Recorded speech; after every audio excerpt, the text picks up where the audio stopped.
The truth hit Arthur Callahan like a cold, hard slap to the face.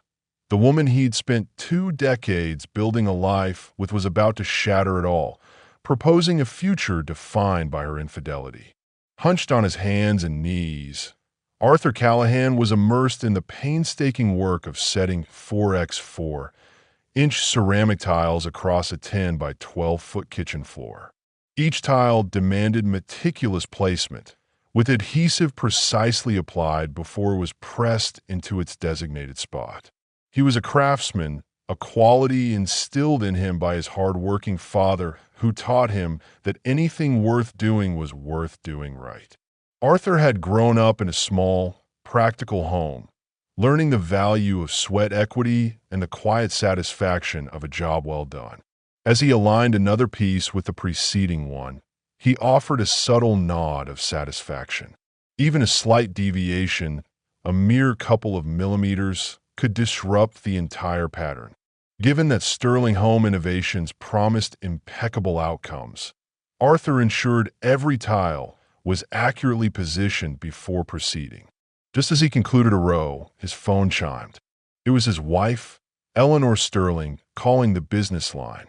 He answered, the sound of her name flashing on the screen already sending a familiar wave of mild irritation through him. "Arthur, it's me," she stated, her voice sharp and impatient. "Yeah," he mumbled, his hand already reaching for another tile, keen to continue working. There was a period, long gone now, when her greetings were filled with affection, perhaps even a playful "hello, darling." Yet, those times now felt like a remote recollection, a faint echo from a different lifetime. "When do you anticipate finishing?" she inquired, a hint of annoyance in her tone. Arthur surveyed his advancement. He had covered nearly 8 feet of the flooring. The rhythm of the work was soothing, a stark contrast to the discord that seemed to permeate his home life. "I'm at the Stonebridge residence," he replied. "I'd estimate another 3 hours, give or take." "Understood," Eleanor retorted brusquely, then disconnected without another utterance. Arthur sighed. He felt an impulse to expedite the remainder of the work, to rush through the precise, delicate process just to be done, but his seasoned judgment advised him that compromising quality would only invite complications and the ire of Walter Sterling. Thus, he compelled himself to maintain concentration, precisely laying each tile while his thoughts meandered, specifically to the woman he had been wedded to for nearly 22 years. He first encountered Eleanor Sterling on his second day employed at her father's enterprise. He was 21, fresh out of vocational school, eager to prove himself in the demanding world of construction. She had entered Walter Sterling's office, a vision of youthful awkwardness, timidly elaborating on her subpar academic performance in secondary school. She was a slightly plump brunette with voluminous, wavy hair and an acne-speckled countenance. Her shoulders were perpetually hunched, as if trying to shrink away from the world. Arthur barely afforded her a look before refocusing on the implements he was arranging in the company's storage unit, a meticulous task he preferred over idle conversation. "That's my daughter," Walter Sterling grumbled, his gaze narrowing at Arthur, a warning in his tone. "Do you comprehend?" Arthur felt the unspoken threat, the implicit message that his new job was tied to his behavior around the boss's daughter. "My daughter." "Yes, sir," Arthur responded, suppressing the inclination to shrug. He found her a bit of an annoyance, a self-conscious girl whose presence always seemed to inject an unnecessary tension into the bustling workshop. It wasn't long before Eleanor perceived her father's disapproval, sensing the implied connection between her presence and Arthur's employment. Perhaps that's why she habitually directed coquettish smiles at Arthur and acknowledged him whenever their paths intersected, a desperate bid for attention from someone her father seemed to value.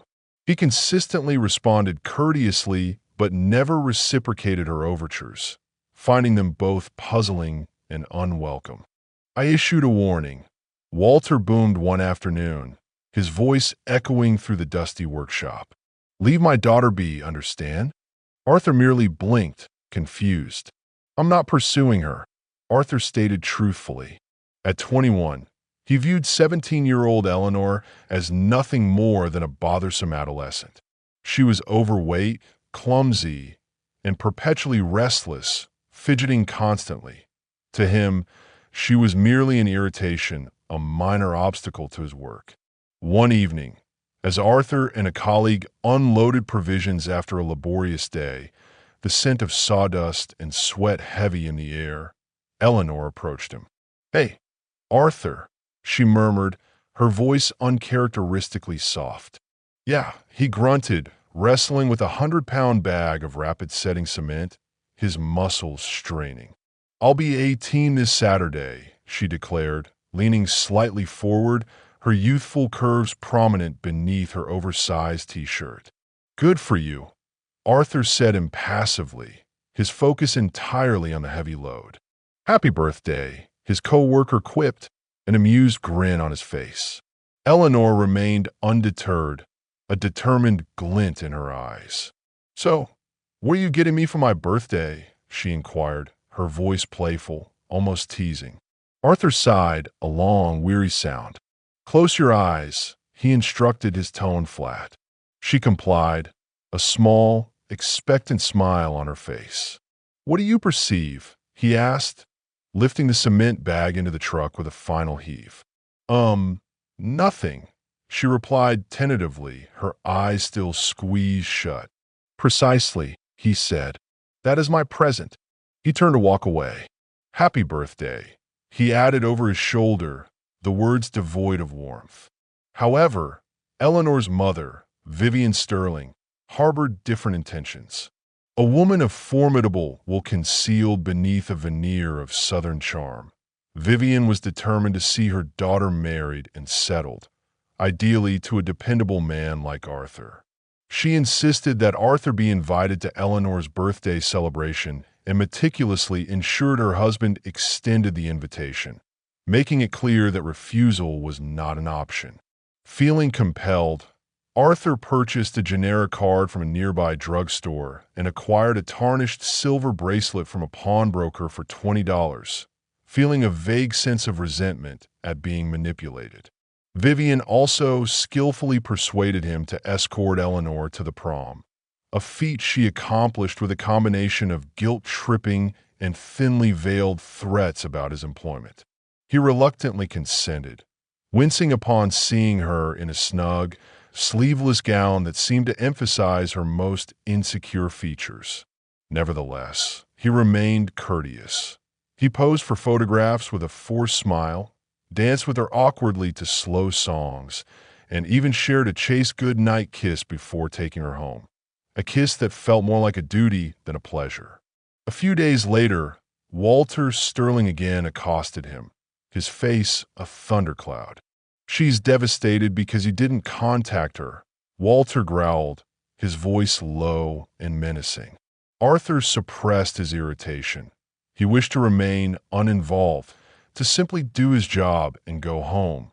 But he telephoned Eleanor regardless and invited her on a date, feeling the invisible chains tighten around him.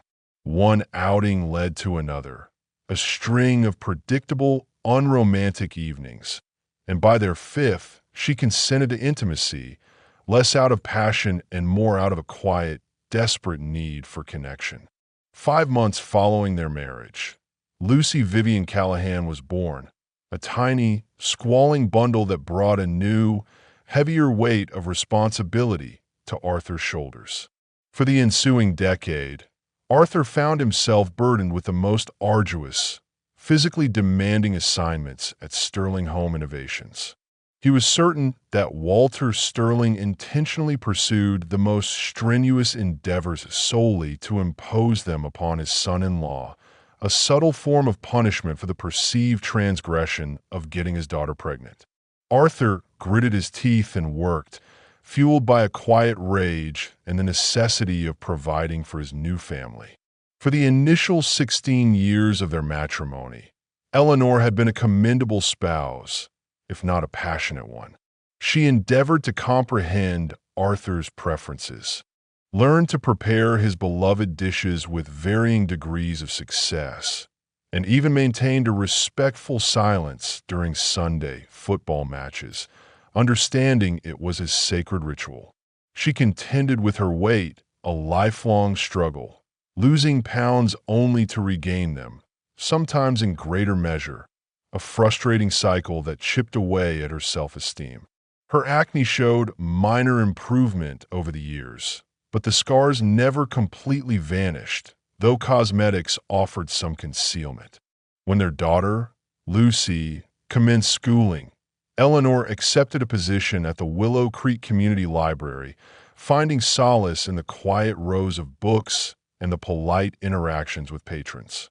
The remuneration was modest, a stark contrast to Arthur's grueling physical labor, but the accompanying benefits, health and dental coverage, made it worthwhile.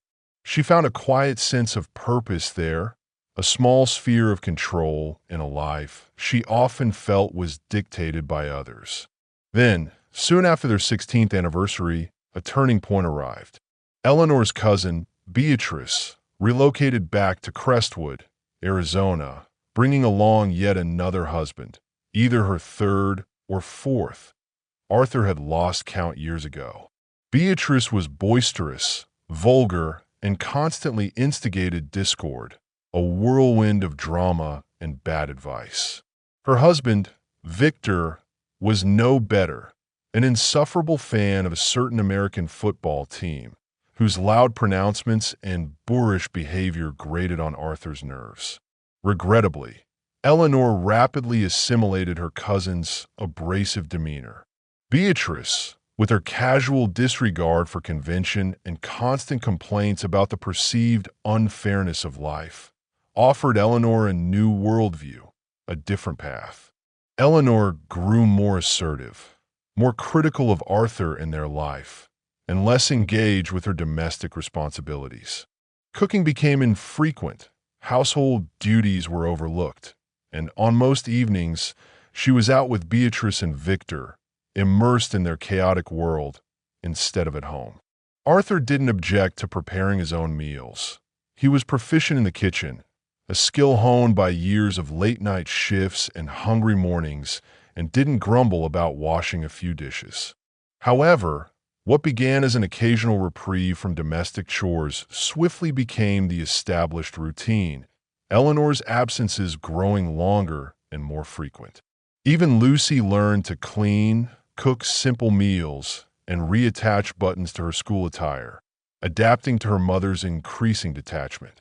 Yet, inexplicably, she appeared to hold Arthur accountable for her mother's frequent absences rather than Eleanor herself, an unspoken resentment simmering beneath the surface. Arthur often wondered what Eleanor told their daughter during their private moments, shaping Lucy's perception of their fractured family. Returning to the Stonebridge residence kitchen, Arthur checked the time. 3 hours had elapsed since Eleanor's call. His knees ached, his back throbbed, and the familiar stiffness had begun to set in.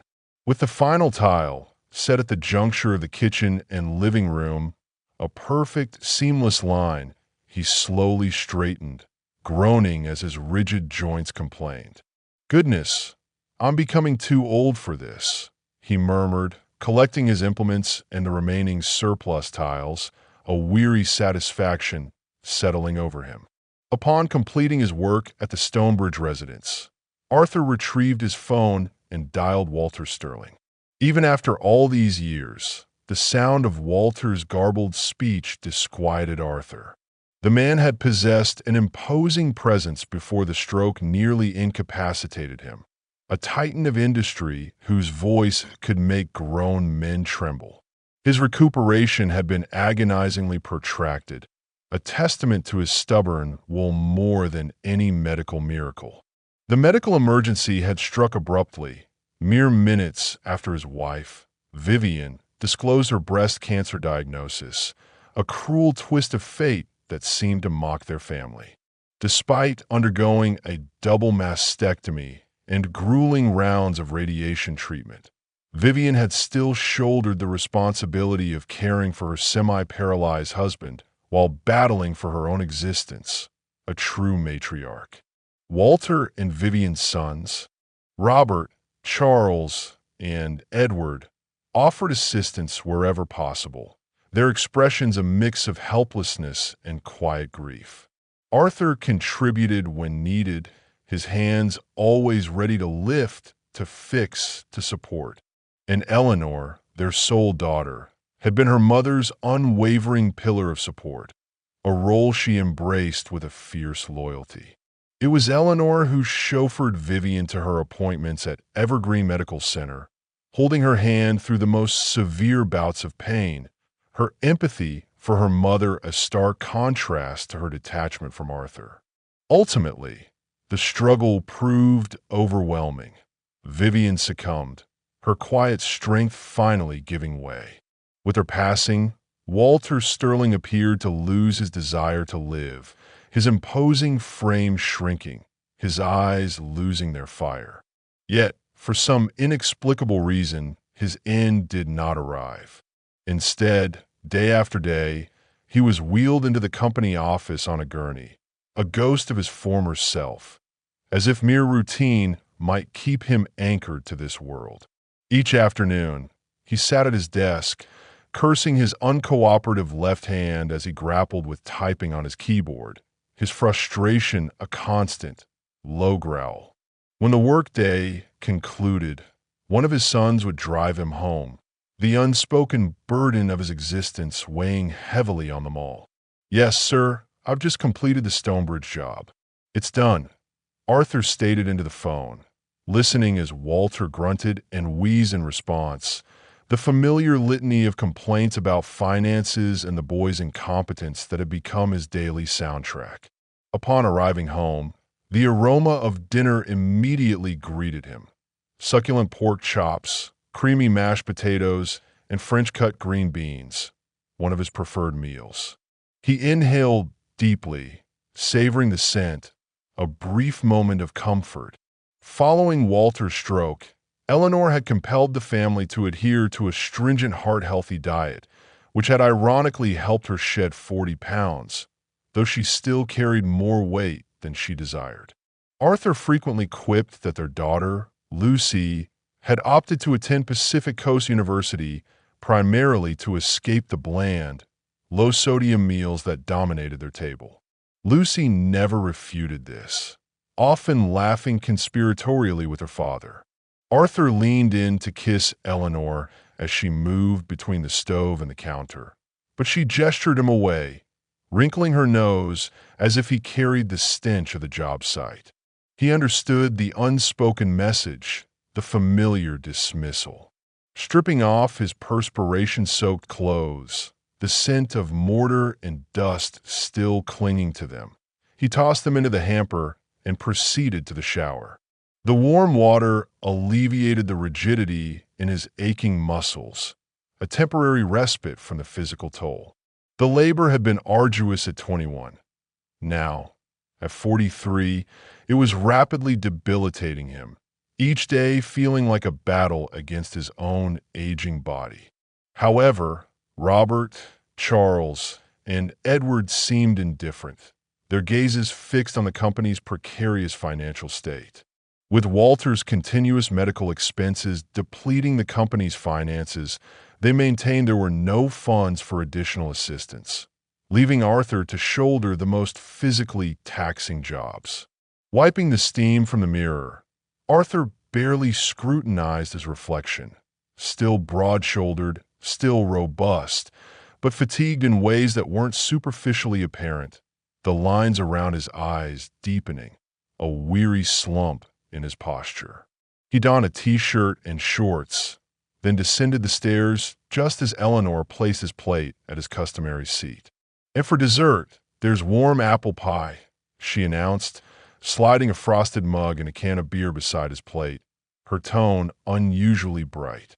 A queasy sensation settled in Arthur's stomach, a sudden, cold premonition.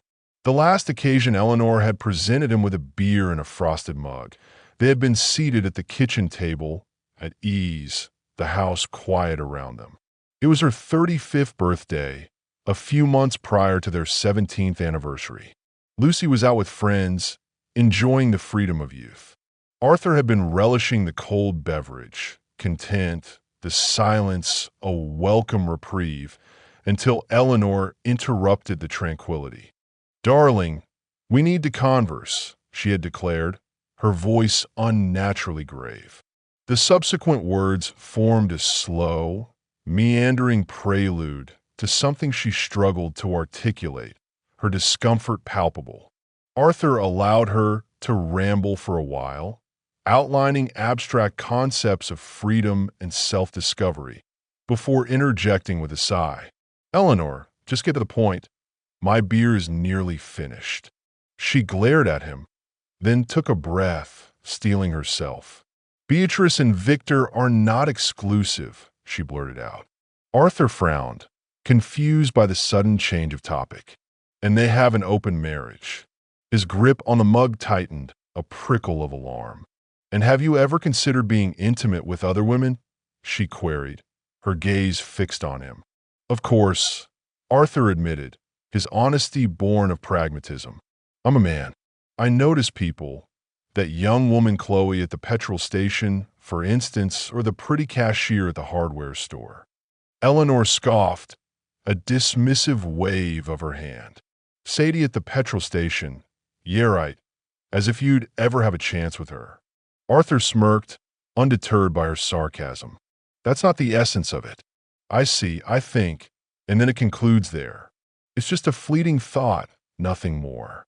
"But what if it didn't have to cease?" she pressed, leaning forward, her eyes bright with a strange, new excitement. "What if we could enjoy ourselves with other individuals and still return home to each other? No culpability, no matters. A modern marriage."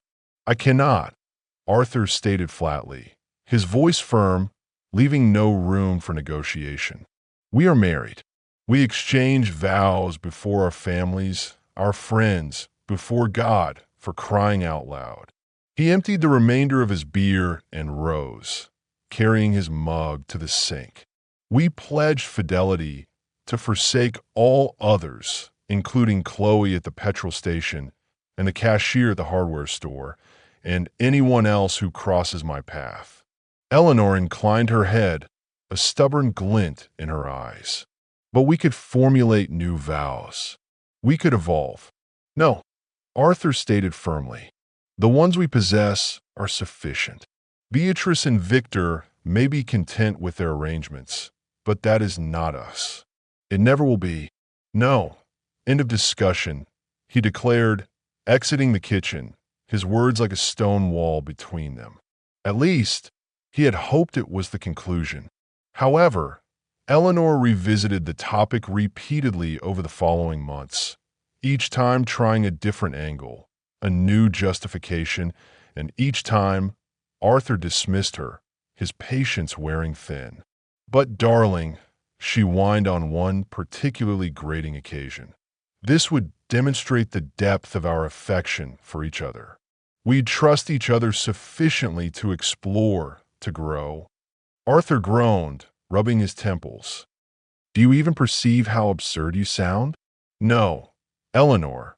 If you require me to sanction your infidelity merely to prove my love for you, then perhaps I do not." The fourth time she raised the subject, Arthur had reached his limit, the quiet storm brewing within him finally ready to break. He retrieved his phone and dialed a number, his fingers moving deliberately. "Hello, Walter. How are you?" he inquired casually, his voice deceptively calm. Eleanor's face paled, her eyes widening in horror. She knew precisely to whom he was speaking. But when he continued with, "May I speak with Vivian?" her expression contorted in a true horror, her jaw dropping. "Here, Eleanor," he said, extending the phone to her, his voice a low, dangerous growl. "Inform your mother of what Beatrice has been implanting in your mind. Tell her about open marriage and new vows." Eleanor snatched the phone, bolting for her seat as if scalded. But before she could escape, Arthur caught her by the shoulder, holding her firmly in place. Trapped, she stammered out a pathetic, garbled explanation, her voice trembling, before abruptly terminating the call, the click echoing in the suddenly silent kitchen. When she turned back to Arthur, her face ablaze with fury, her eyes blazing with a mixture of rage and terror. "You wretch," she hissed, her voice barely a whisper. Arthur leaned in closely, his eyes cold and unwavering. "Listen to me, and listen carefully," he stated icily. "Broach this topic again, and you will not have a marriage to open. We will be finished. For good." And just like that, it ceased.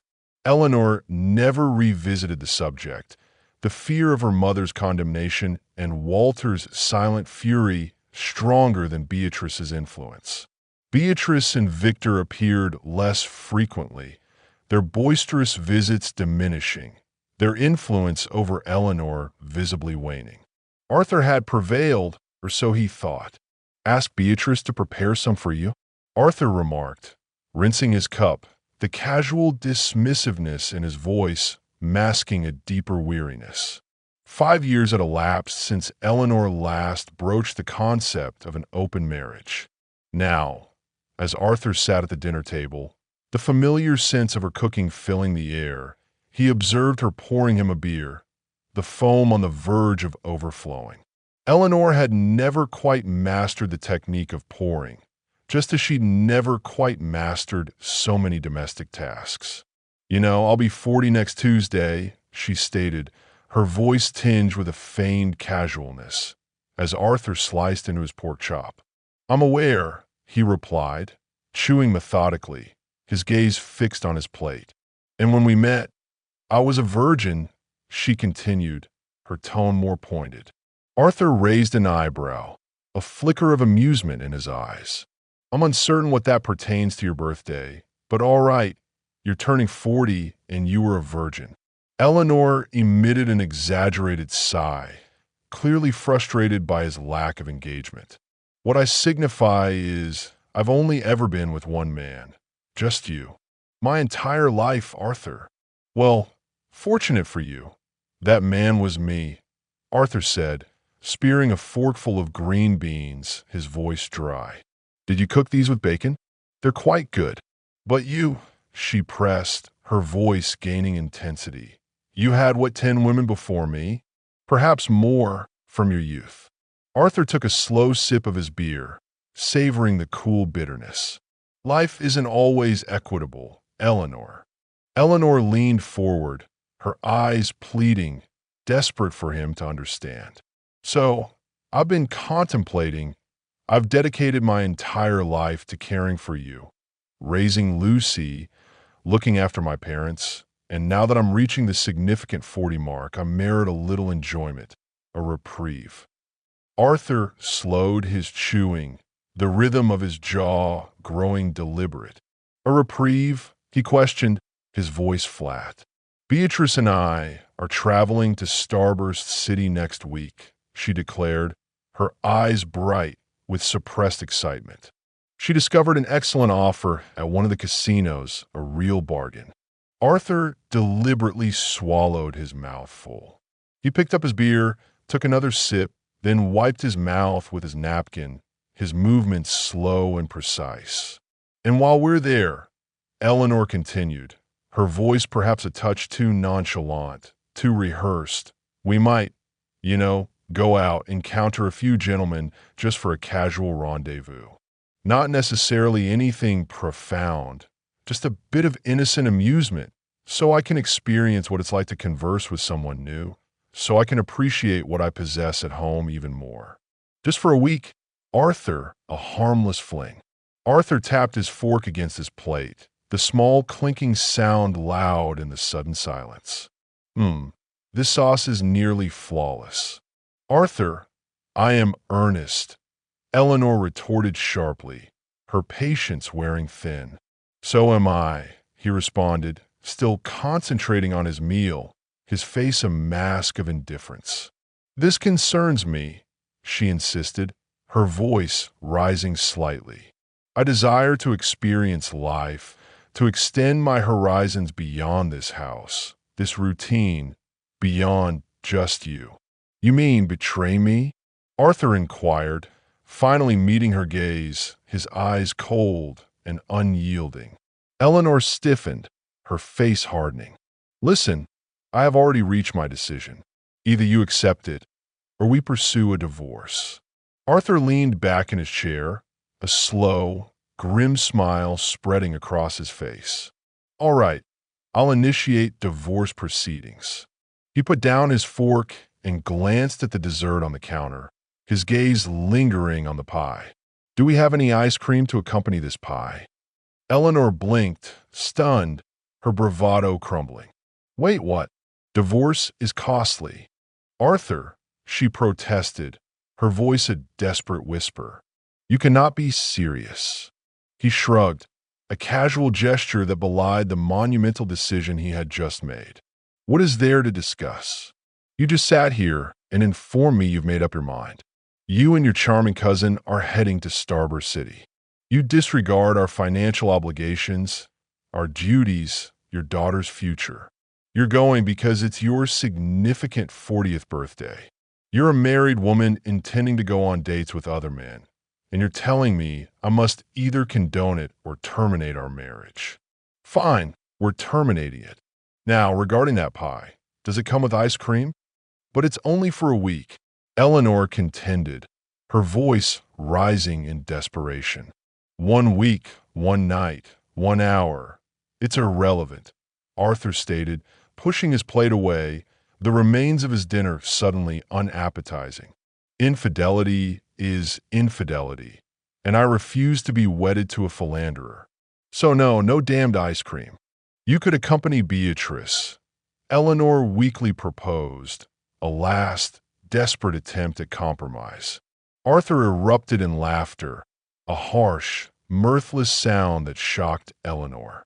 Oh, heavens no, that's the most dreadful suggestion you've ever uttered. I wouldn't lay a finger on Beatrice if she were the sole woman left on earth. He cut into the pie, took a bite, then instantly grimaced. Oh, splendid. You utilized that artificial sweetener once more, didn't you? It tastes like regret. He pushed the plate away with disdain, rose, wiped his mouth with his napkin, and exited the kitchen, his movements decisive. Don't fret. Tomorrow I'll consult with a legal representative and initiate the divorce proceedings. He called over his shoulder as he ascended the stairs, the sound of his footsteps echoing through the house. Eleanor gasped a small, choked sound. But Arthur, you don't listen, he abruptly shouted from the stairwell, turning back, his eyes blazing. Of course I listen, she yelled, her voice trembling. Arthur stormed back down, his presence suddenly immense. No, you do not. I informed you what would transpire if you ever raised this subject again. And here we are. So, we're getting a divorce. Period. He strode into the third bedroom, which functioned as their home office, a cramped space filled with dusty files and an ancient desktop computer. He activated the antiquated machine. The computer was archaic, 7 years behind current technology, its whirring fans sounding like a tired sigh, but still connected to the internet. He swiftly searched for local divorce attorneys. Laura Miller Family Law, free consultation. Perfect. He clicked the link and completed the online form, his fingers moving with a grim determination. Moments later, his phone vibrated with a confirmation. Appointment scheduled for 10 a.m. the following day. Eleanor occupied herself in the kitchen, muttering vexatiously as she tidied up, the clatter of dishes a futile attempt to mask the silence that had fallen between them. Later, upon ascending the stairs, she undressed and slipped into bed without clothing, a last, desperate bid for reconciliation. Arthur was unsurprised when she pressed herself against him, her body warm and pliant. No, thank you, he stated, his voice flat, rolling over to face away from her. Good night. Arthur awoke at his customary time, 5:30 a.m. Even on his days off, his body adhered to its routine, a testament to years of disciplined labor. He quietly exited the bed, not bothering to glance back at Eleanor, and closed the bedroom door behind him with a soft click. Downstairs, he prepared a pot of coffee, the rich aroma filling the quiet house, and reviewed his emails. Laura Miller's office had dispatched a list of documents he needed to bring by 7 a.m., a clear sign of progress. He pondered making himself a second cup when he heard Eleanor moving noisily upstairs, her heavy footsteps thudding. He opted against preparing one for her. If she desired coffee, she could brew it herself. Then, he overheard her voice. No, no. I told him he has to let me. She was whispering into her phone as she descended the stairs, her words barely audible. Upon noticing him, she startled and gasped, her face flushing. Arthur, what are you doing here? He sipped his coffee, his gaze steady. As I informed you last night, Robert hasn't received clearance to commence the Metropolitan Savings and Loan Reconstruction yet, so I have nothing scheduled today. Eleanor pressed her lips together, annoyance etched on her face. And at this moment, he added, the lawn is too damp to mow, so, I'm simply perusing the news. Did you know Gable is considering opening another branch right there in New Haven? Eleanor huffed, her eyes narrowing. You could have at least left me some coffee. Arthur shrugged, feigning indifference. Ask Beatrice to prepare some for you. He rinsed his cup and departed, leaving her standing alone in the kitchen. Laura Miller was an attractive brunette, the type of woman who radiated understated self-assurance and sharp intelligence. Arthur harbored a sneaking suspicion that her spectacles were more of an embellishment than a requirement, something to enhance her authoritative appearance. She quickly reviewed the financial documentation, tapping a perfectly manicured nail against the crisp pages. It appears you recently refinanced your mortgage at 3.9%, she observed, her voice calm and professional. Arthur nodded. Yes, my daughter is in her final year of university. My father-in-law accumulated a vast amount of medical expenses, and my mother-in-law's insurance barely covered anything. The deductibles were exorbitant. Then came funeral costs, and on top of all that, Sterling Home Innovations nearly faced collapse after Edward bungled the scheduling of several project orders. It's been a draining few years. Laura clicked her tongue, a small, sympathetic sound. Yes, I see that here. Quite a burden. She looked up, adjusting her glasses. So, Mr. Callahan, divorcing the boss's daughter. How will that impact your employment? Arthur chuckled, a dry, humorless sound. I believe I'll be disassociating myself from the company quite permanently, actually. I've been planning it for a while. She nodded, a flicker of understanding in her eyes. That makes sense. On the other hand, Mrs. Sterling's position at the Willow Creek Community Library shouldn't be affected. By Friday, Robert still hadn't received authorization for the Metropolitan Savings and Loan Reconstruction, granting Arthur additional time at home to attend to some outstanding repairs. He was in the downstairs bathroom, examining a leaky faucet when his phone rang. That's when Eleanor called, her voice trembling with barely suppressed fury. The moment he answered, she erupted. What in the world is this? What sort of scheme are you perpetrating? Ah, so you've received the paperwork, Arthur said, his tone casual, almost bored. Anyway, what's amiss with the downstairs bathroom? You mentioned something needed fixing, but I'm not perceiving the issue. The lock is jammed. Eleanor snapped, her voice cracking with emotion.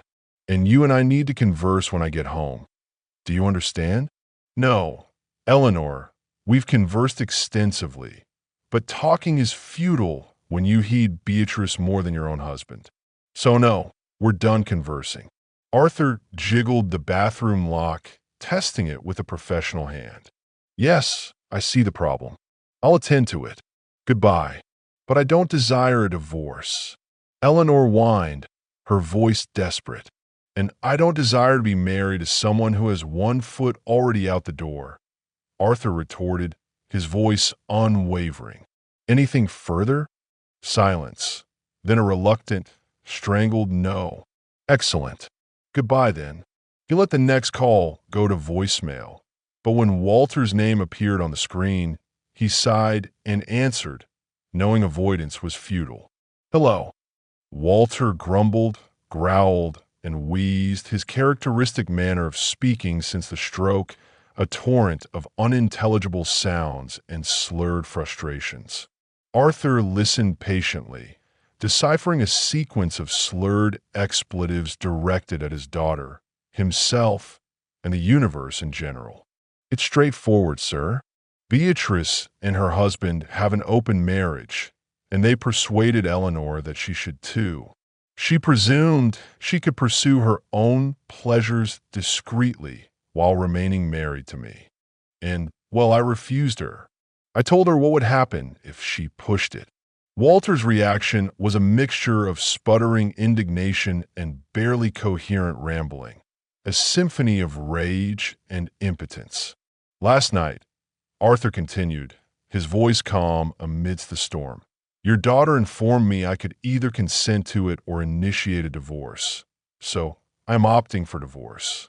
Walter attempted to argue, shifting to guilt-inducing strategies, reminding Arthur of his decades of employment and Eleanor's support during Vivian's illness.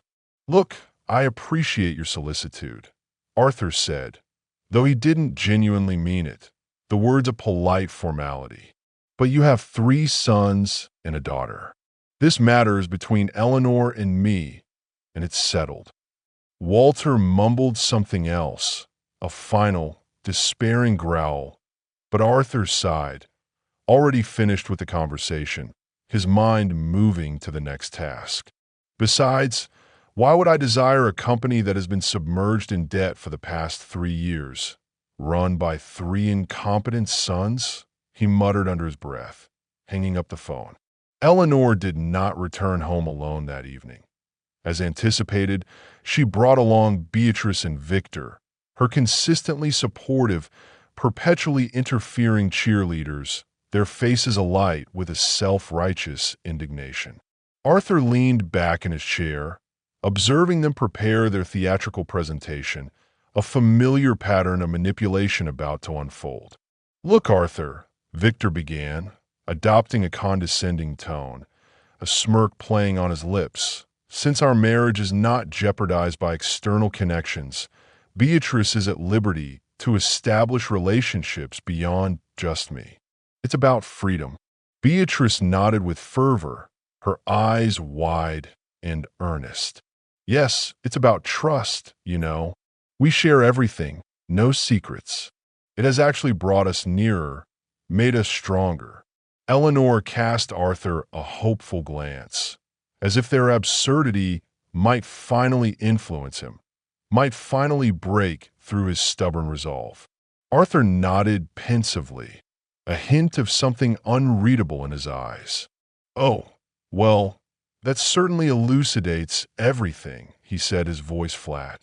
The trio's faces brightened, a flicker of triumph in their eyes. Then Arthur rose, his movements slow and deliberate, the silence in the room suddenly heavy.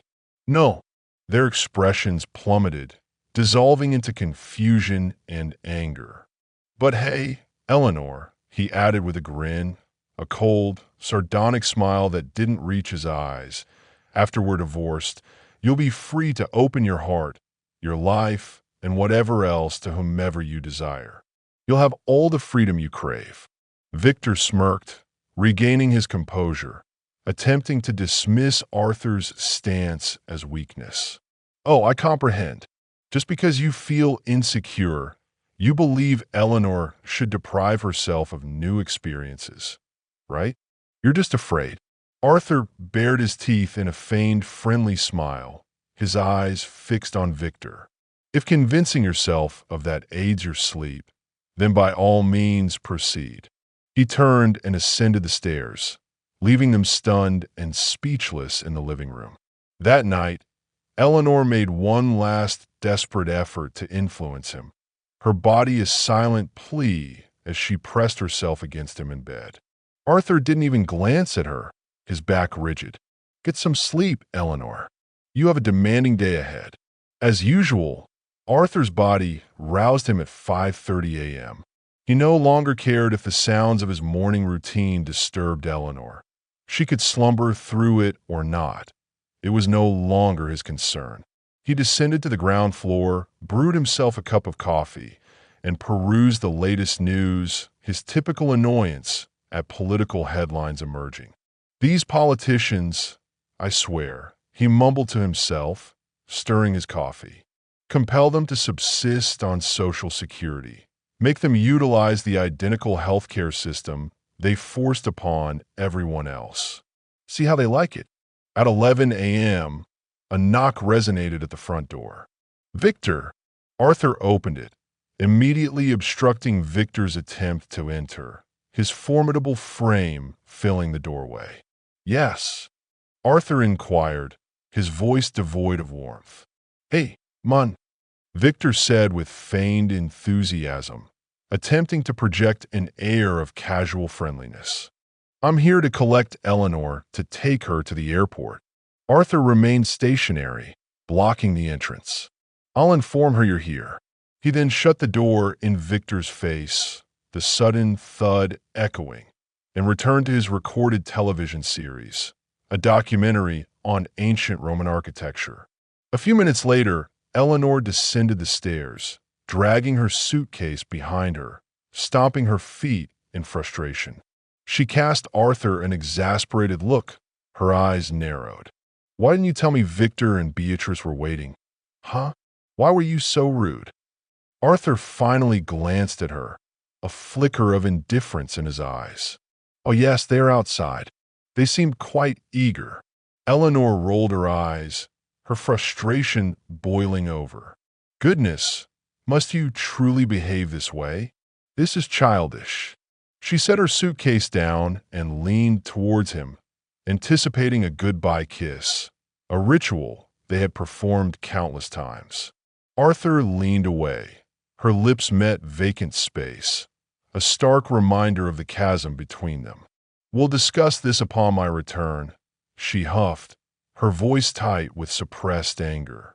"No, we won't," he stated, his gaze back on the television, his voice utterly final. "We genuinely won't."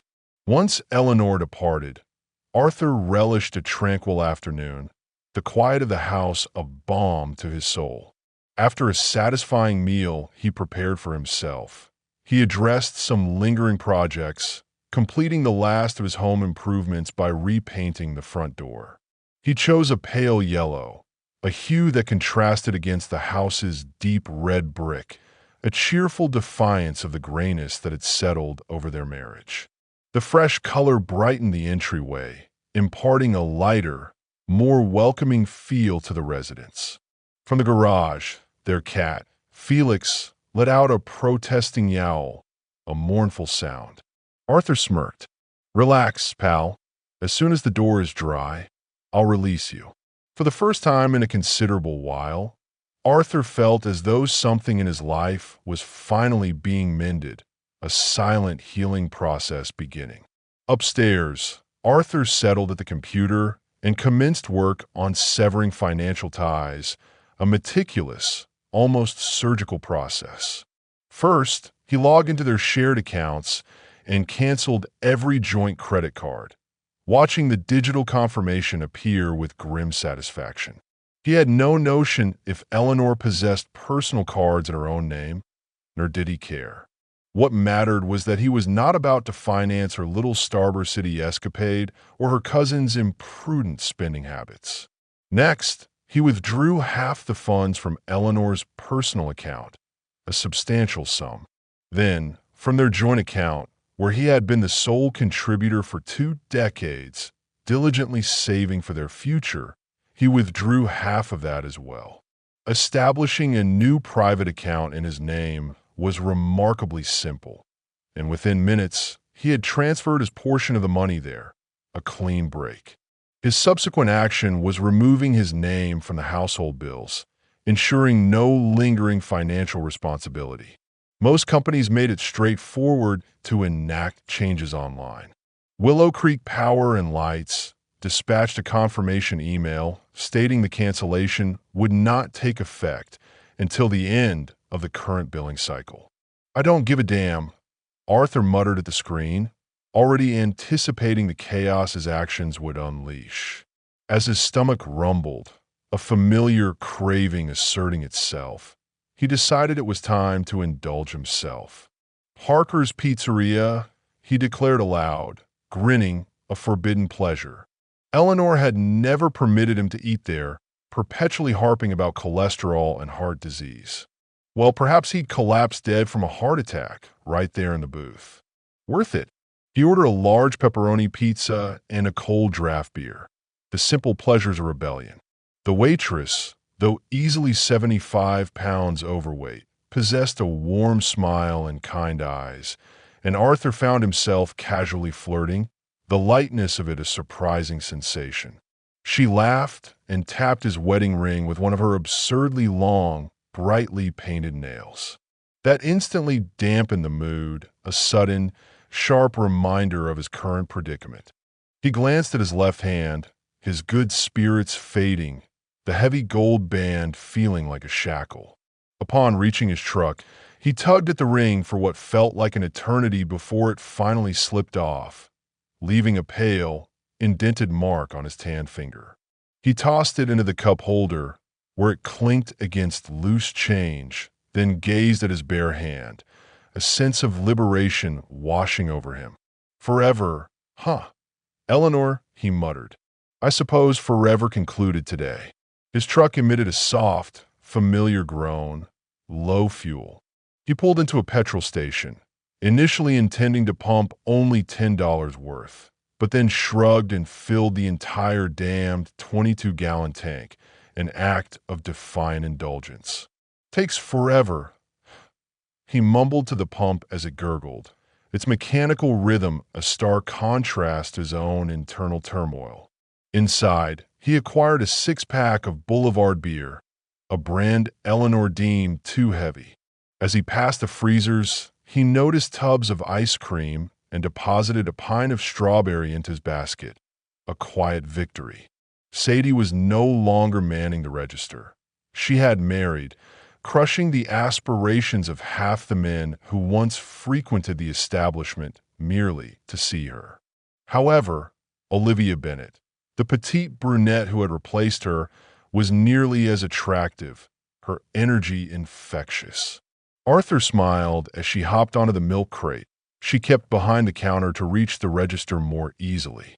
Once, when he had inquired about her height, she had given him a piercing look and retorted, "I'm 4 feet, 8 inches. How short are you?" About 7 inches," he had quipped, a quick, unthinking response. Her brown eyes widened, then she burst into laughter, a clear, joyous sound that filled the small space. From that day forward, she nicknamed him Shorty. "Has your wife departed, Shorty?" Olivia inquired, her eyes twinkling, ringing up his beer and ice cream.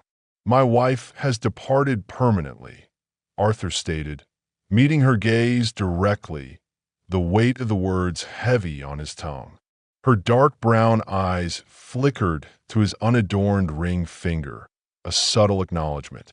She scrutinized him for a moment, then smirked, a playful challenge in her eyes. "So, darling, where are you taking me on our inaugural date?" she teased, casually running a hand through her thick brown hair. Arthur chuckled, the sound more genuine than any he'd made in years. "Olivia, as lovely as you are, what on earth do you desire with an elderly gentleman such as myself?" She grinned, her eyes sparkling.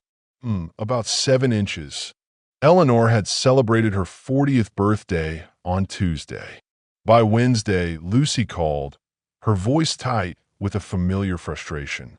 "Sterling Home Innovations," Arthur answered, the company name now a bitter irony.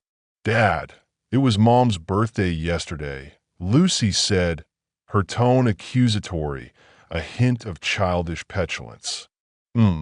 Arthur hummed, scratching his 3-day stubble, a deliberate slowness to his movements. And why didn't you call her? Didn't feel inclined, he replied, his voice flat. Dad, that's incredibly immature. You're 43 years old. Why? You'll discover soon enough, he stated, a hint of grim satisfaction in his voice. Your mother concluded that reaching 40 implied she should commence intimacy with other men. She calls it extending her horizons. There was a stunned pause on the other end, and what? Arthur scoffed, unable to believe her flippancy. What do you mean, and what? She's a married woman. Married women do not engage in intimacy with other men, Lucy. That's called infidelity. Oh my goodness, Dad, that's utterly old-fashioned. So conservative. Lucy giggled, as if he were discussing a quaint historical custom. Goodbye, Lucy, Arthur said, his voice clipped, hanging up before she could say another word. 10 minutes later, Eleanor's number flashed on the screen, a persistent annoyance. Against his better judgment, he answered, a part of him curious to hear her reaction. Sterling Home Innovations, Arthur speaking. Hello, Arthur. Eleanor's voice was firm, terse, laced with indignation. How does it feel to be a 40-year-old betrayer? Arthur inquired, his voice dripping with sarcasm. That's not amusing, she snapped, her voice tightening. Didn't find it so either, he said evenly, his tone unwavering. Oh, and thank you ever so much for canceling the credit cards, she added, her voice dripping with venomous sarcasm. You're welcome, Arthur stated, feeling a surge of satisfaction. Anything else? My birthday was yesterday, Arthur, she said, her voice dropping to a wounded whisper. Why didn't you call? Didn't wish to, he sighed, the pretense of politeness wearing thin. But hey, perhaps one of your new boyfriends extended a birthday wish. Oh my God, grow up, Arthur, she shrieked, her voice rising. Oh, already am. Growing up means honoring commitments, keeping your word. Adults respect their vows, Eleanor. Unlike children who throw tantrums when they don't get their way. Eleanor exhaled sharply, a frustrated hiss, then altered her approach, her voice dropping to a conspiratorial whisper. So Audrey Stone, Audrey Price. Arthur echoed, her name resonating in his mind. Oh yes, formerly Audrey Smith. She was in Lucy's class, a charming blonde, married to that bank manager, Marcus Price. Anyway, she's in real estate now, and I have this delightful redhead handling our house listing. Damn, she's as charming as can be. The good news, she's confident she can sell the place quickly. Sell. Eleanor shrieked, the word tearing from her throat, raw with disbelief. Arthur, we are not selling the house. That's my home. Oh, do you truly believe you can afford to buy me out, Eleanor? Arthur asked casually, a cruel edge to his voice. Recall, we still need to settle the second mortgage, and Audrey says we'll likely have to bring money to the table to dispose of it. The market isn't what it used to be. We are not selling the house. Eleanor yelled again, her voice cracking. And I went ahead and placed all your furniture into storage at Liberty Storage Facility on Royal Avenue. Arthur continued smoothly, utterly unperturbed by her hysterics. Unit 212. Your father possesses the key. I figure it would be easier for you. In the background, Arthur heard Eleanor groan, a choked, desperate sound. Oh, Beatrice, I need to return home. He's selling the house. But since your father couldn't take the cat, I dropped Felix off at Robert's residence. Arthur added, the final, calculated blow. Robert, Eleanor shrieked, her voice reaching a new pitch of terror. My God, he owns Dobermans. What have you done? Arthur grinned, a dark, triumphant smile. Oh, you're right. No wonder he was so eager to adopt the cat. He said they've been looking for a new chew toy. Arthur. Eleanor's screams pierced through the phone, but he was already done with the conversation. The last thread of connection severed. He hung up, a sense of profound release washing over him. Leaving his phone on the kitchen table, a silent testament to its newfound uselessness, Arthur ascended the stairs and powered on his laptop. The phone began ringing again, a persistent buzzing sound, but he disregarded it, the sound fading into the background. He muttered to himself as he navigated the internet, searching for information on university financial aid. Perhaps your mother's new boyfriend can cover your tuition, Lucy, or better yet, see if there's a scholarship for students with a 2.1 GPA. With that attitude, it's becoming harder to justify why I should pay for it. After shutting down the computer, he proceeded to the bathroom, lathered his face, and shaved off 3 days' worth of stubble. The rough scrape of the blade, a cleansing ritual. It was a challenging endeavor, but he managed without cutting himself, his hand steady. A hot shower followed, washing away the last traces of the old life, then a clean pair of jeans and a crisp t-shirt.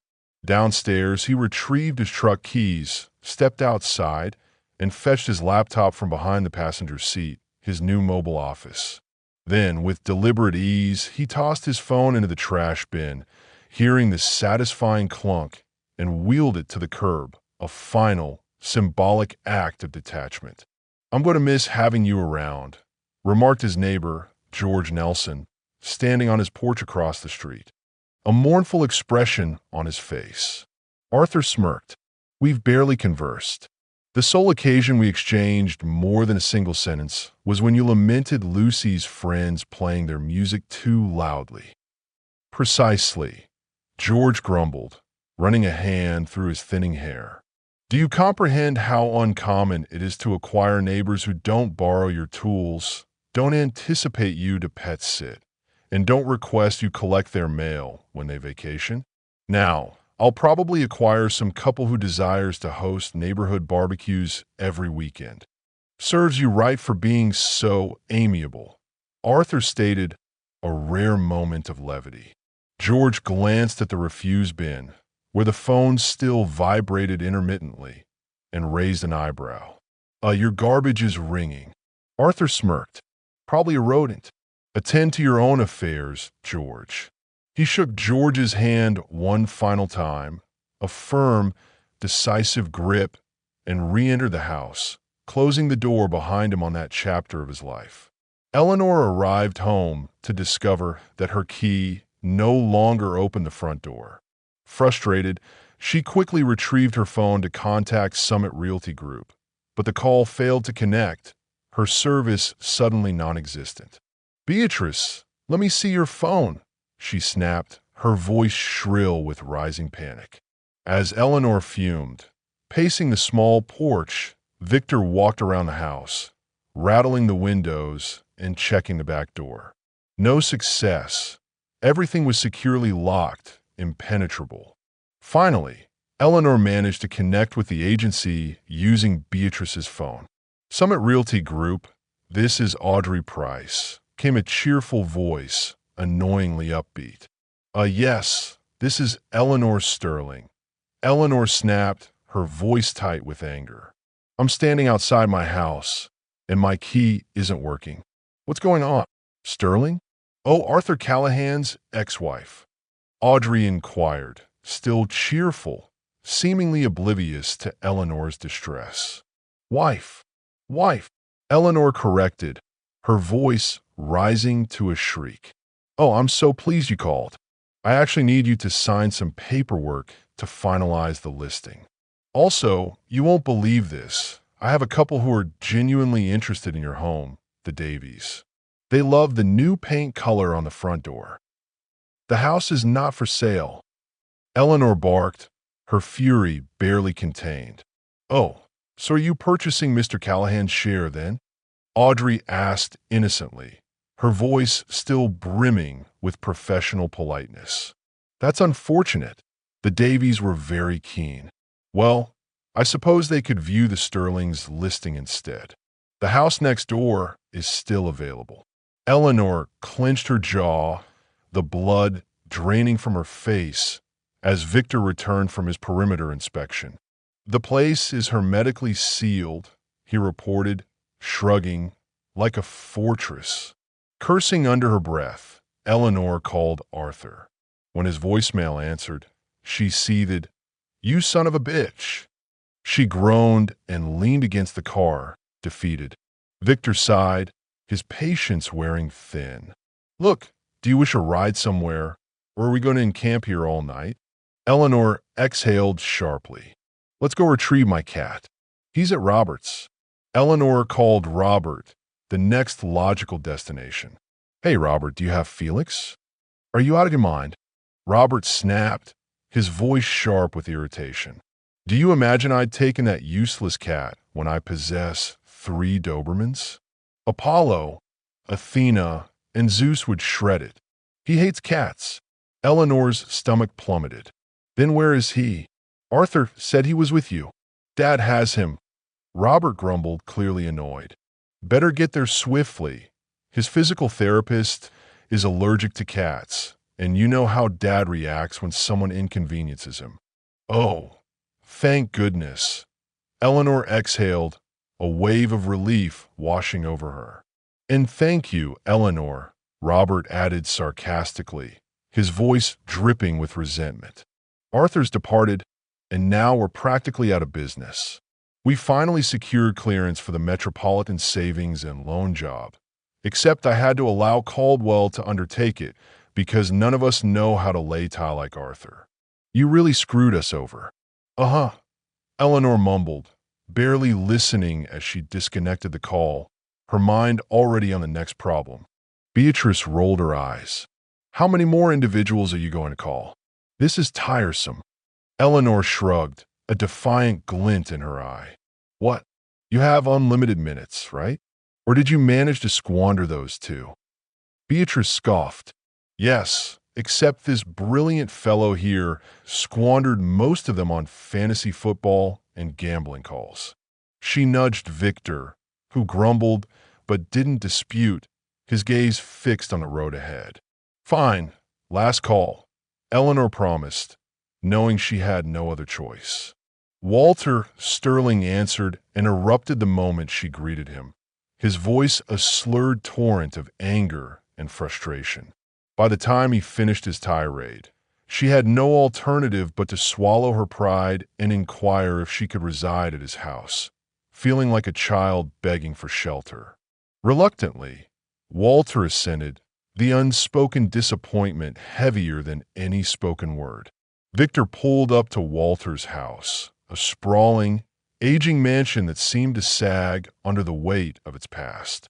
He popped the trunk and, with a grunt, deposited Eleanor's suitcase onto the driveway. Beatrice and Eleanor exchanged a swift, perfunctory embrace before Eleanor dragged her luggage towards the front entrance, her shoulders slumped. As Beatrice settled into the front passenger seat, Victor smirked, a cruel amusement in his eyes. "So how was it?" "Getting good stories." Beatrice sighed, exasperated, leaning back in her seat. "What a disaster. I mean, look at her. Does she genuinely believe anyone would want to be intimate with her, looking like that?" Victor snorted. "Certainly not with you seated beside her, honey. You'd scare them off." They observed as Eleanor disappeared inside, the heavy front door closing behind her with a thud. "But did you at least manage to extract any money from her?" Victor inquired, his tone casual. "Almost," Beatrice muttered, her voice tight with frustration. "If it weren't for Arthur, God, I despise that man. Can you believe he canceled all her credit cards? She had to use her debit card the entire time, like some kind of peasant." Victor shrugged. "ATMs are ubiquitous. What's the big deal?" Beatrice groaned. "Yeah, well, she has about $10 remaining from her allowance for the week." He cleaned her out. Victor rolled his eyes. "Fine, I'll stop at a petrol station. Just get $10 for the tank. We're running low." "We still need to pay the electricity bill," Unless you've already handled it, Beatrice reminded him, her voice sharp. Victor nodded, exited the car, and entered the convenience store. Beatrice sighed, resting her forehead against the window, watching him. But then, through the glass, she witnessed Victor pause in front of the beer cooler, his hand reaching out. Her eyes narrowed. She slammed her palm against the horn, a long, piercing blast. Victor! Victor flinched and turned to glare at her through the window before nonchalantly reaching for a can of beer. When he returned to the car, he held up the single can, feigning innocence. I was only going to get one. Beatrice rolled her eyes. Yes, one. Until you went back for 6 more. I know your tricks. Hey, Victor grinned, changing the subject. Does that tiny woman still work here? The one with the, prominent attributes? Beatrice scoffed. Olivia? Her chest isn't even large. They just appear bigger because she's so incredibly short. You're pathetic. Victor chuckled. I mean, I'm not complaining, honey. Beatrice scowled. Just fill the damn tank, Victor. We're going home. While Beatrice and Victor squabbled in the car, Eleanor sat on the edge of her childhood bed, phone pressed to her ear as her father unleashed his wrath. Since his stroke, Walter Sterling had relinquished any semblance of decorum. Vulgarity had become his natural mode of expression, and tonight he held nothing back. Take a proper look in the mirror, will you? Walter scoffed, his voice slurred but cutting. You're constructed like a confounded walrus, and that face of yours resembles something a blowtorch was taken to, and the flames extinguished with a rake. You think men want that? Eleanor flinched, the cruel words stinging her deepest insecurities. Dad, I turned 40. So what? Women turn 40 every single day. Walter snapped, his voice rising.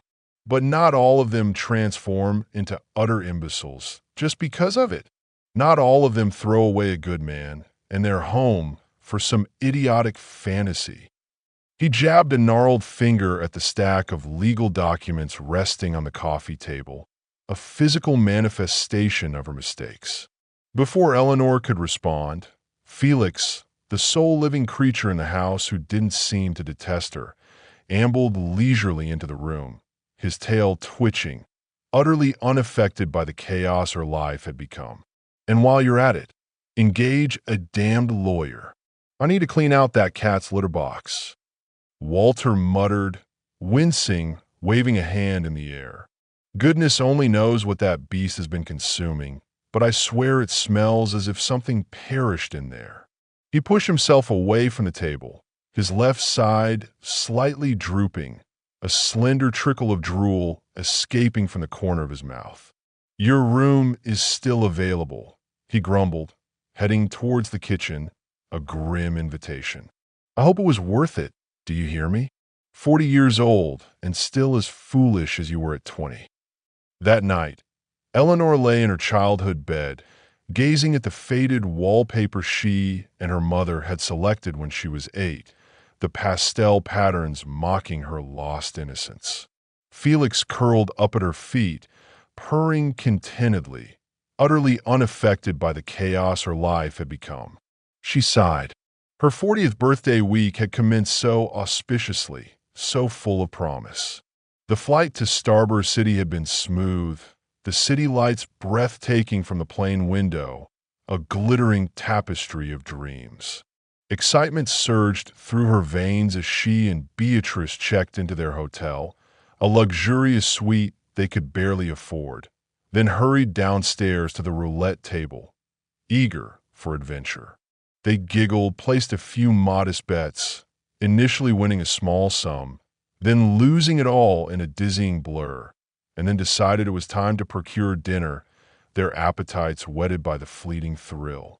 That's when everything deteriorated, the fantasy beginning to unravel.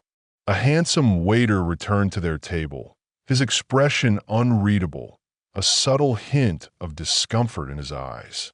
"Madam, your card was declined," he stated, his voice polite but firm. Eleanor felt her stomach sink, a cold dread washing over her. She handed him another card, declined. A third. By the time the restaurant manager personally returned her final card with a stern, unsympathetic gaze, she was perspiring, the heat of embarrassment burning her cheeks. In a last desperate attempt, she produced her debit card and held her breath, approved, but for a meager amount. Back in their hotel room, she opened her banking application and felt the blood drain from her face. Half of her money was gone, the meticulously saved funds gone in an instant. Both she and Beatrice immediately blamed Arthur, raging about his petty cruelty. "He's overstepped this time," Beatrice hissed, pacing the room like a caged animal. "Way too far," Eleanor concurred, her voice trembling. Beatrice, ever the optimist, attempted to rally. "Come on, girl. We're in Starburst City. Don't let that jerk ruin this for us." But observing Beatrice squander $300 in under an hour at the blackjack table, her face contorted in a desperate, losing battle, hardly uplifted Eleanor's spirits, especially since it was Eleanor's $300. She tried to enjoy herself. She even encountered an attractive 25-year-old at a bar, his eyes lingering on her with what she hoped was desire. They ended up in her hotel room. It lasted 4 minutes, a hollow, unsatisfying encounter that left her feeling emptier than before. Then, Eleanor turned her head just in time to see Kevin Harris rummaging through her purse, his hand already on her wallet. She ejected him before he could seize her money, her brief foray into open marriage ending in petty theft. Beatrice, meanwhile, had grown utterly embittered. She raged about being restricted by a budget, whining that she was only permitted to spend $100 a day, her complaints echoing through their shared room. Lady Luck had not favored her even once. Then came Eleanor's actual birthday, Tuesday night. She tried again, another young man, another flirtatious laugh, another flicker of hope. She chatted him up, bought him a drink. Then he leaned in, smirked, and said, "Lady, if I desired to be intimate with a 300-pound woman, I'd be at home with my wife. But hey, I heard there's a convention for the visually impaired 2 hotels over. Perhaps you'll have better fortune there, fatty." Eleanor stood there, humiliated, the cruel words echoing in her ears as he walked away, disappearing into the crowd. She barely made it back to her room before the tears began, hot and heavy.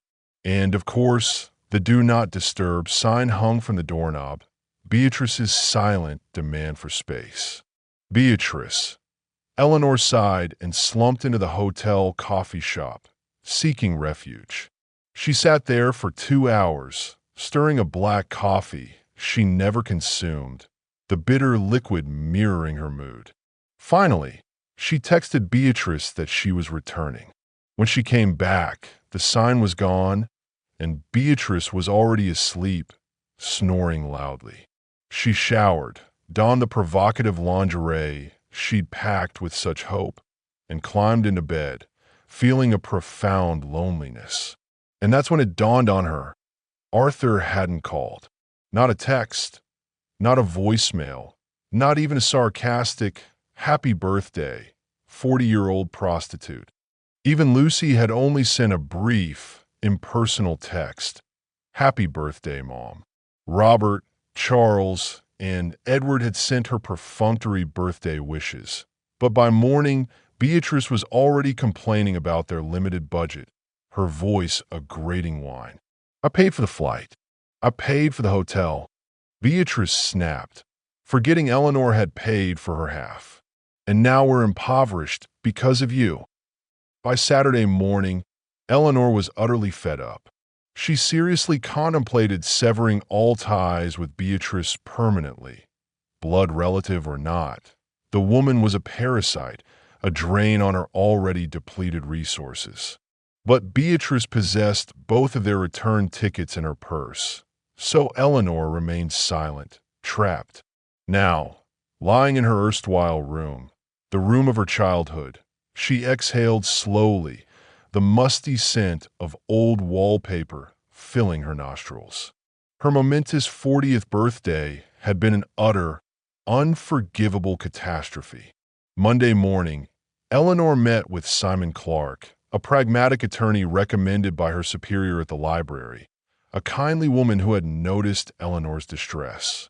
Simon quickly reviewed the paperwork from Laura Miller's office, his expression impassive, betraying no judgment.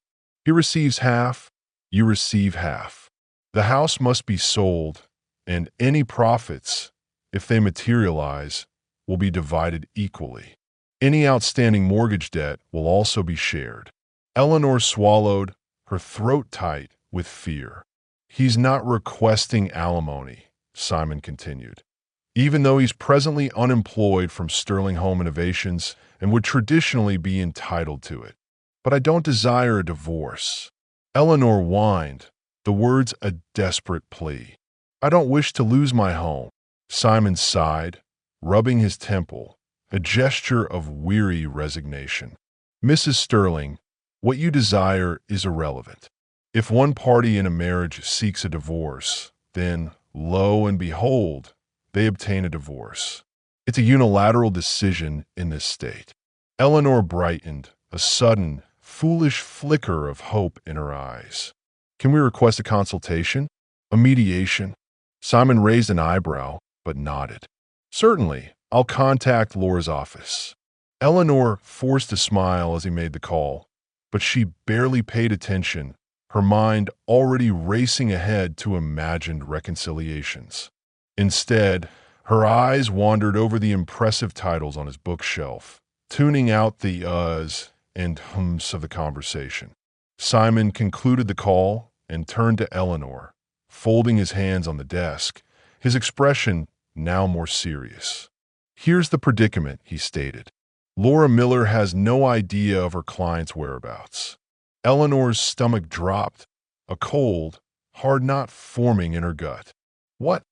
She whispered, barely audible. Simon's expression remained composed. Your husband arrived, paid his fee in cash, and departed. The sole contact information he provided was an email address. Eleanor's voice was barely a whisper, a thread of sound. Does she require it? It's the only means by which she can reach him, Simon replied, his voice gentle. And no, she will not disclose it to us. Attorney-client privilege. He's made himself unreachable. Eleanor slumped into the chair, the last vestiges of hope draining from her. Oh, Simon sighed and glanced at his notes, a slight frown on his face. And one more thing. Arthur informed Ms. Miller that from now on, your daughter can pay for her own tuition and dormitory expenses. He said he's done paying for Lucy's indulgences. Eleanor's throat tightened, a wave of nausea. Simon frowned. He mentioned something about new traditions. Any idea what he meant? Eleanor's stomach churned, a deep, unsettling fear. She shook her head no, but she harbored a foreboding sensation that Lucy did, and it wasn't good. Eleanor did not observe her 41st birthday. It passed unremarked, just another Tuesday.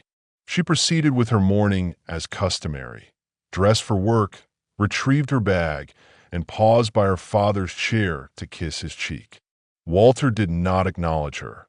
He simply sat there, staring at his hands, which lay inert in his lap, a distant gaze in his eyes. Do you require anything before I depart?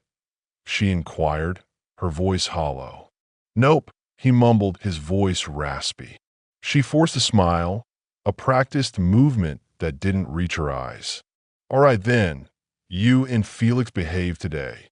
Walter scoffed, a bitter sound. What the hell do you imagine we're going to do? Sit around and curse your existence. Eleanor did not bother to respond. She drove the identical route she had every morning for the past year, from her father's residence to the library, the familiar streets, now seeming alien and joyless. Her phone rang as she pulled into the parking lot, but she waited until she had parked before checking the message. Happy birthday, Eleanor. It was from Lucy. Yes, Lucy. Happy birthday, me. I'm just brimming with delight, she thought, a bitter irony in her mind. Still, she typed a quick reply, thanking her daughter, a hollow gesture. Since her calamitous 40th birthday, Eleanor had managed to shed 25 pounds, the weight loss a byproduct of stress and poor eating, not conscious effort. Not that anyone noticed. No one had paid her much attention since Arthur departed, a ghost in her life. It had taken less than a week after his leaving for her to apprehend the unsightly truth about Beatrice and Victor's open marriage. It wasn't some enlightened, progressive relationship. It was merely two wretched individuals who didn't love each other, but neither could afford to live solitarily.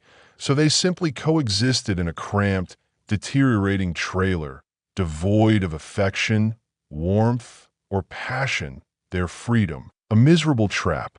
Eleanor reminisced about Arthur, the way he used to embrace her from behind while she cooked, his arms strong and comforting, the way he'd steal kisses when she prepared him pork chops and mashed potatoes, his lips warm against her neck. She used to pull away, wrinkling her nose. He smelled of perspiration, of toil, like a man who labored diligently, a man whose hands built and provided. And then, when she had announced she was traveling to Starburst City without him, he had simply ceased embracing her entirely, the connection broken. The last time she saw him, she had leaned in for a kiss. He had moved away, his lips meeting vacant space. An hour after reading Lucy's text, Eleanor's phone buzzed again. "Are you running late?" It was a message from her manager, snapping her out of her melancholic reverie. She blinked, shaking her head, and exited the car, walking toward the back entrance of the drab cinder block edifice that was her workplace. Meanwhile, Lucy sat on her bed, rereading her mother's birthday text, a frown creasing her brow. Then she glanced at a second message, one that had arrived just minutes earlier. Attached was a photo of a tiny newborn baby girl with a full head of dark brown hair. Imogen Grace Callahan, 6 pounds, 4 ounces, 17 inches. The text originated from her father's number. Lucy stared at the screen, stunned. Her baby sister was born on the same day as her mother. She let out a breathless, ironic chuckle, a mix of disbelief and dark amusement. "Oh, Mom's not going to like that," she murmured. A thought crossed her mind.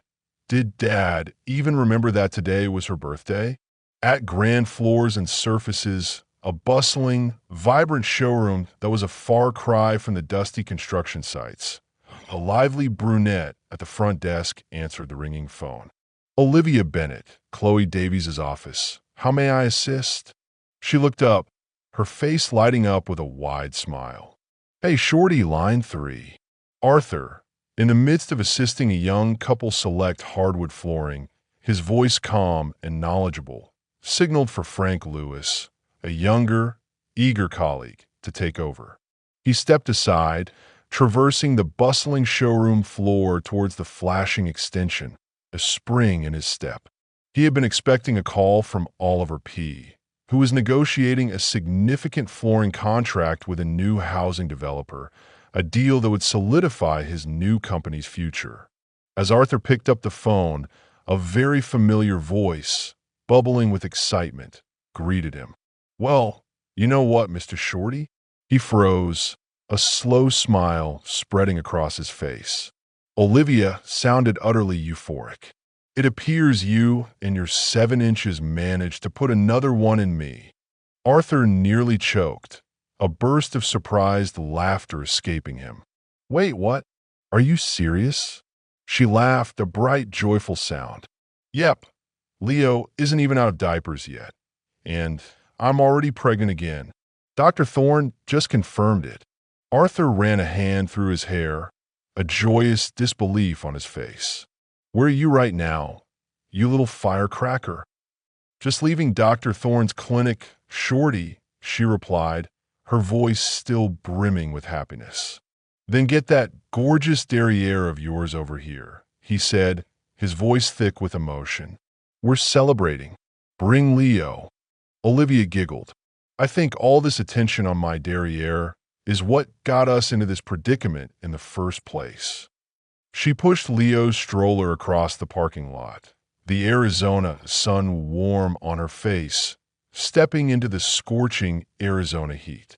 At 4 feet, 8 inches, she was accustomed to feeling diminished by the world around her, but she adored this place, this new life. She tilted her head back, smiling into the sun, a profound sense of gratitude filling her. When Arthur had left town, he had stopped by the petrol station one last time, a fleeting impulse. Olivia had been leaning against the counter, sipping a Diet Cola, watching him, her eyes curious. "Where are you headed?" she had asked, hopping off her milk crate. Arthur smirked, a playful challenge in his eyes. "Why do you wish to know?" "Planning on following me, so I can tell them where to forward my last paycheck," Olivia continued, unperturbed, a rebellious glint in her eye. "Are you going somewhere warm? Because I've had enough of this damn snow, these dreary winters." Arthur chuckled, genuinely amused. "Olivia, what does a beautiful girl like you desire with an old man like me? I'm twice your age." She opened her mouth, ready to unleash her usual retort about 7 inches, but stopped, her expression softening. Instead, she studied him, her brown eyes surprisingly serious. "All right, big guy, what color are my eyes?" Arthur didn't hesitate, his gaze locked on hers. "Brown, really dark brown, like good coffee." She nodded, a small smile playing on her lips. "I have a dimple." "Which cheek?" "Left. Just when you really grin." She smiled, a genuine, radiant smile. "And when you grin, your right canine is a little crooked. Not bad, just not perfectly straight. It's charming." Olivia's smirk softened into something genuine, something heartfelt. Stepping out from behind the counter, she reached for his left hand, her small fingers brushing against his bare ring finger. "Hey, Polly," she called toward the stockroom. A heavily built man lumbered out, a puzzled expression on his face. "What?" "I'm leaving," she announced, grabbing her purse, her eyes shining with determination. Polly frowned, bewildered. "But you still have 2 hours left on your shift." She coughed dramatically, feigning illness. "Cough, cough, I feel sick." "Bye." Without waiting for a response, she turned back to Arthur, a grin spreading across her face, her eyes full of adventure. "Hey, kid," she said, her voice teasing. "Have you ever been to Arizona?" Now standing outside Unity Plaza Medical Center, the Arizona sun bright and warm, Olivia whispered into her phone, a catch in her voice. "Hey, Arthur." His voice came through immediately, strong and clear. "Yeah, babe." She hesitated for just a moment, her heart swelling with emotion, then said softly, "I love you."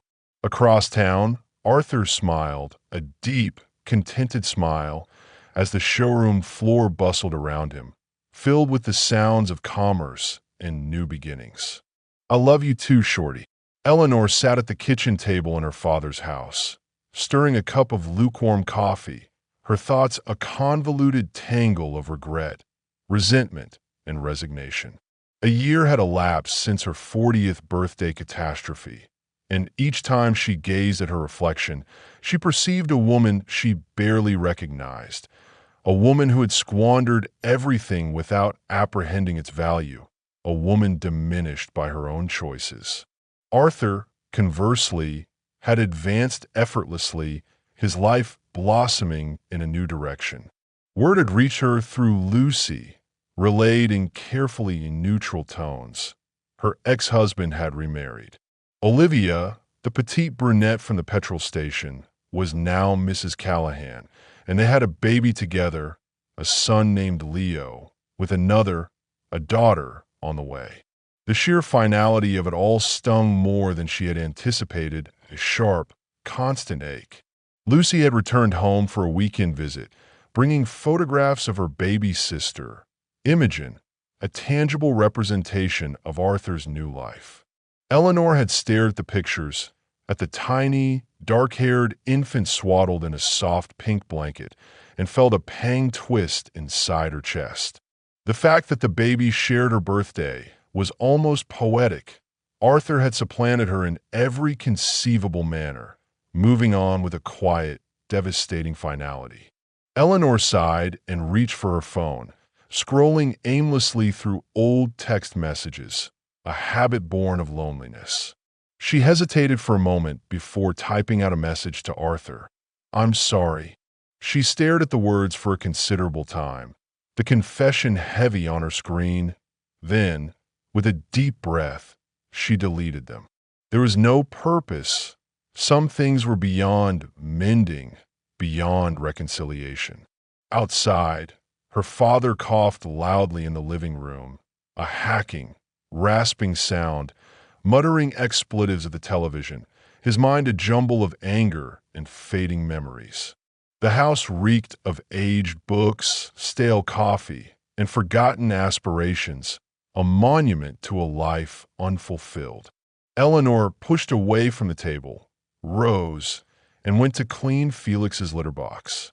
It was the sole remaining task to attend to, a mundane chore in a life devoid of significant purpose.